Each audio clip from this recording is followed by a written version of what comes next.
Le agradecemos muchísimo estar con nosotros en La Clave. Sabemos que tienen pleno solamente en unos minutos y esta entrevista debe ser muy corta, así que vamos a atacar los puntos clave desde la entrada. Cuéntenos cómo avanza y en qué punto se concentra la discusión de la Ley de Desarrollo Económico.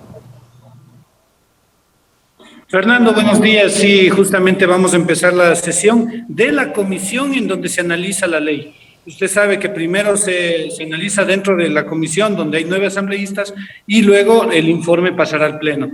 Bueno, esta ley es básicamente una ley recaudatoria. Sin embargo, en todo este proceso lo que ha pasado es que hemos visto que la ley tiene muchos otros temas que no son recaudatorios y en los cuales lo que yo he encontrado particularmente es una falta de candados, de seguridades, una ley muy abierta que permite prácticamente le da mucha libertad al privado frente a al Estado como control. Sí, entonces, en esa medida se han ido discutiendo dos factores. Por una parte, los impuestos en sí mismos, impuesto a la renta, impuesto al IVA, este impuesto al patrimonio, que es un impuesto temporal, hacia dónde van los recursos. Y por otro lado, se discutieron varios temas, digamos, cercanos, pero no centrados. Por ejemplo, uno de los temas que hubo mucha discusión y que finalmente logré que salga de la ley es el tema de hidrocarburos, petróleos, que no tenía por qué estar en esta ley, o el tema de telecomunicaciones, por ponerle algunos ejemplos de lo que ha pasado. Ayer en la noche, a las 10 de la noche, se definieron, se analizaron varias mociones, diferentes pedacitos de la ley durante todo el día. Después del pleno fue un trabajo muy arduo el de la comisión, y en la noche se planteó una reconsideración de todo lo actuado. El día de hoy empieza. Después del pleno de seguridad, ¿tuvieron ustedes reunión de la comisión para el tema arancelario? Sí, antes y después. Usted sabe, esta ley es una económica urgente, es decir, en 30 días tiene que ser analizada, sea aprobada, rechazada, lo que sea. Y por lo tanto hemos trabajado toda la semana, sábados, inclusive domingos, dentro de la asamblea y con cada uno de los equipos y los de las bancadas. John, había dicho usted que había que hacer ciertas puntualizaciones en razón del crédito tributario, tal como lo manifiesta la ley. ¿Cuáles son estas precisiones o estos ajustes que habría que hacer? Le voy a poner dos ejemplos, claves. En el tema de las... a ver, cuando un ciudadano tiene un problema con el SRI porque no ha pagado sus multas, digamos, los valores pendientes, o paga o se va a juicio, se va coactiva.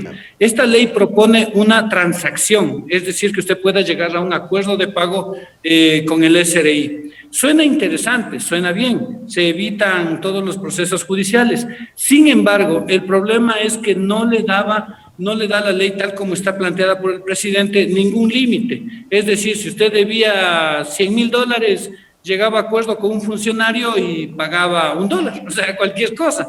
Sí, entonces, y esto cuando hablamos de grupos económicos, 300 grupos económicos, cada uno debe 100 millones, 170 millones, imagínese lo que puede pasar, un viva la fiesta completo.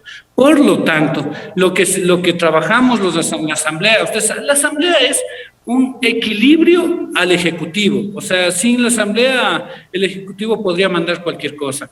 Entonces, en esta búsqueda de equilibrio, lo que buscamos es poner candados, evitar esta apertura total por parte del Estado para cualquier cosa. Otro ejemplo es que lo luchamos muchísimo, y digo luchamos porque luché yo, ciudadanía que se presentó y otros asambleístas, es el tema de una regularización de los activos en el exterior. O sea, si usted sacó $100 millones, porque de esos montos estamos hablando, si usted sacó $100 millones de manera irregular, ilegal, sí, esta ley le permite pagar un 3.5% y con ese 3.5% está todo limpio. Entonces, ahí había que hacer una puntualización importante. ¿De dónde llega ese dinero? ¿Cuál es el origen de ese dinero? Y ese origen del dinero es lo que hacía que se vuelva una ley que podría generar blanqueamiento de dineros de cualquier tipo de delito. Entonces buscamos incluir delitos que no puedan acogerse a esta ley. ¿Y se puede hacer ese seguimiento, John? ¿Se puede hacer ese seguimiento? Es decir, si yo saco hoy dinero y en 5 años lo quiero regresar pagando este 3%, ¿se puede determinar que, digamos, yo saqué el dinero sin pagar el impuesto de salida de capitales? A ver, evidentemente para que esta ley se esté creando es porque se lo puede hacer, pero de alguna manera tienes formas de aclarar las finanzas públicas con esta ley. Sí, o sea, alguien viene y declara. Claro, es una limpieza de una actuación no regular, por decirlo de una buena manera, o ilegal, por decirlo de la manera que es. Claro, y esa es la ley. Y esa es la ley, y para tomar una decisión sobre esa ley, lo que al menos de mi parte hice fue revisar la legislación comparada. ¿Qué ha pasado en otros países? ¿Qué ha sucedido? Y en otros países más o menos ha habido estas leyes que de alguna manera regularizan los activos en el exterior, han tenido buenos resultados recaudatorios. A mi parecer, eso solamente debería suceder si es que alguien repatria los capitales. O sea, si te sacaste 100 millones, regrésalos al país. Ese es mi criterio personal y así lo he planteado en la comisión. Sin embargo, yo soy uno de 9 y uno de 137. Eso iba a mencionar yo. Eso iba a mencionar yo. ¿Cómo opera alguien que es el único asambleísta electo por su partido en una asamblea tan nutrida de bloques y que lo deja prácticamente solo? ¿Cómo orbita alrededor de estos bloques alguien que es el único asambleísta de su partido? El poder de la palabra.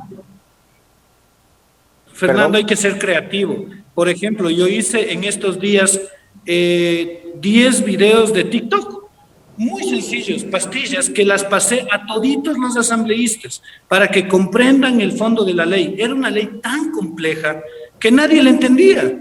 Y los asambleístas también son ciudadanos que no son conocedores de todo.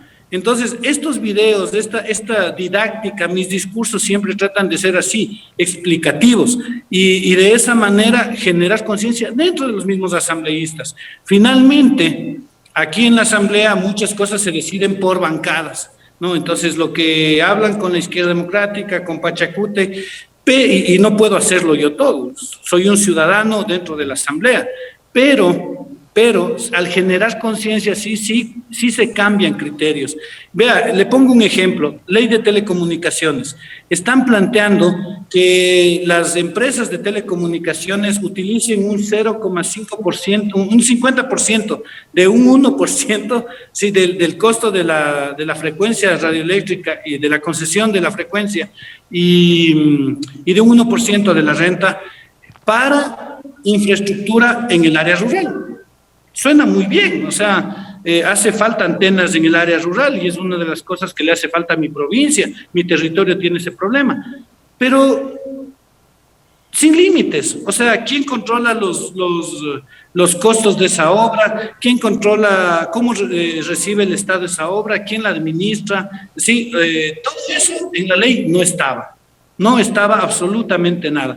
Mi trabajo, como yo sí leí, yo sí hice el deber absolutamente completo, mi trabajo fue comentar eso a los asambleístas y finalmente espero que el día de hoy se logre una normativa donde se señale que los costos tienen que ser con las reglas de compras públicas, que debe existir un acta de entrega-recepción, que debe haber una fiscalización, etcétera. O sea, poner cotos, límites a una ley demasiado abierta.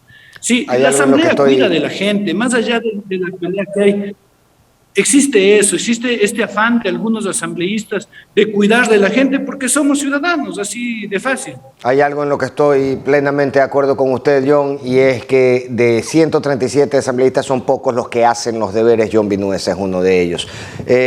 Te convertiste en protagonista de las redes sociales en este último tiempo por un gesto simbólico hecho en el Pleno, que yo valoré mucho, de hecho, pero que nos gustaría que nos expliques un poco más ampliamente. Bueno, Fernando, ya mismo entro a comisión, pero te cuento esta cosa. A ver, no es la primera vez. Desde el día de la inauguración de la Asamblea, yo he llevado en mi vestimenta un mensaje. Cada uno busca maneras creativas, disruptivas de decir algo. Sí, y desde entonces yo me planteé algo, equidad territorial como principio de trabajo, luchar por mi provincia principalmente, porque no hay un representante de ese territorio. Y si ustedes ven en videos de la Asamblea, siempre me van a encontrar con uno u otra vestimenta que dice algo, ¿no? Generalmente cosas positivas, pero este tema de las cárceles era tan importante, y a veces los discursos son tan largos que creí que era una buena manera de decir auxilio. En Ecuador, auxilio, en la oscuridad de las cárceles, donde a nadie se le escucha, donde en el fondo de las selvas queman a la gente, donde en el fondo de las celdas la gente está viendo que está llegando su última hora y el Estado no hace nada. Esto es importante, había que decirlo, y más allá de que haya quien se burle, o sea, de hecho la burla y el ataque a un jodi que además es una vestimenta normal de un ciudadano. El ciudadano no va todos los días con terno por la calle, es vestimenta urbana. De acuerdo. Años 70, la gente se enojaba cuando una mujer iba vestida con pantalón a una fiesta, a una reunión. Fíjese que estoy tan de acuerdo con usted, John, que yo, que tengo un programa satírico que sacamos por las tardes, he decidido no satirizar ese acto. Porque realmente me parece un acto de un simbolismo necesario en este momento. Y lo celebro, así como celebro su participación en TikTok y construir también este tipo de actos. Vi que había pedido a la ciudadanía el diseño de la camiseta. Eso es celebrable porque eso acerca a los asambleístas con la ciudadanía. Muchísimas gracias, John. Lamentamos que haya sido tan corta esta entrevista. Fernando, invíteme de nuevo, si es fácil. Por supuesto, pero le voy a comprometer, acá todo el equipo detrás mío y en la oreja me dicen que queremos la chompa, así que cuando venga para la clave va a tener que venir con el jodi. Hecho. Muchas gracias a John Vinuesa, asambleísta por Unión Ecuatoriana. Gracias, John, un buen día. Asambleísta por Unión Ecuatoriana, único de su partido en la Asamblea, pero que asume una participación bastante activa en su comisión y en el Pleno.